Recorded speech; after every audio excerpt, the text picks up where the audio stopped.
Hi everyone, welcome to another edition of the Library Marketing Show. I'm Angela Hursh from superlibrarymarketing.com.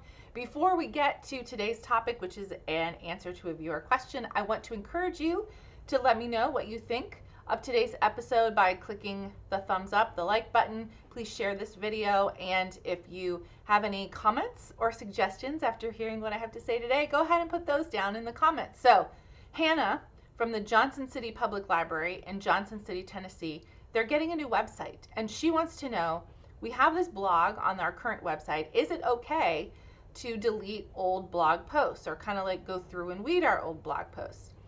This is going to be a short episode because I have a very simple answer for you. It is yes.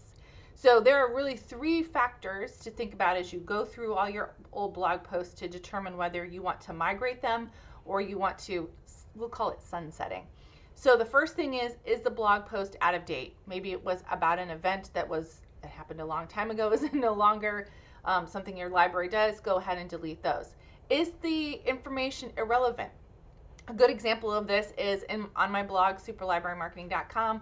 In 2016, I wrote a post about using Snapchat for library marketing. It's not really relevant anymore right now. So I went ahead and sunsetted it. You can do that too with your old posts. And the third is if you have a post that maybe it was written by someone else, it's kind of poor quality, or maybe your brand consistency has changed since then, the tone that you use, the kind of text that you use, it's okay to sunset those. You're not going to, especially if the blog posts are not getting a whole lot of traction, Google is not going to penalize you for putting those lovely posts to rest, let's say. There's another way you can approach this, which is to consider updating old blog posts. If you find some posts that are kind of old, maybe there are a few things wrong with them or that you would like to change or update, but not the whole thing, you can go ahead and update those. You can even, depending on the CMS, republish them with a newer date. I actually do this on superlibrarymarketing.com. Sometimes I come across something I wrote a couple of years ago. Not everything in it is up to date in terms of what I know about marketing now, but the general idea is still good, and maybe I know more about the subject now and I want to expand it. Sometimes I just copy my old posts and I update it and publish it as a new post with a bunch of new information in it. And I think if you've been a reader for 5 years of my blog, first of all, thank you so much, but I don't think that you're going to notice that because it's basically rewritten. I have a whole new different way of writing and going about posts. So that's something you can do with your library website as well.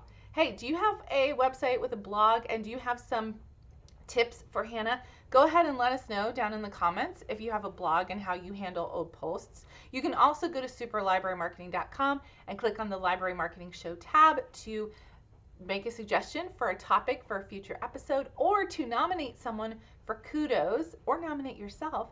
And today's kudos is a self-nomination. It comes from someone who works for the Weldon Public Library, and they were so excited because they did a post on Facebook, a simple question: I will always love you. Who sang it better, Dolly Parton or Whitney Houston? They got a whole bunch of organic traffic because they got 43 comments, 216 engagements, and a 1,300 reach. For a small library, that is incredible. So I'm going to put the link down to the original Facebook post so you can see it.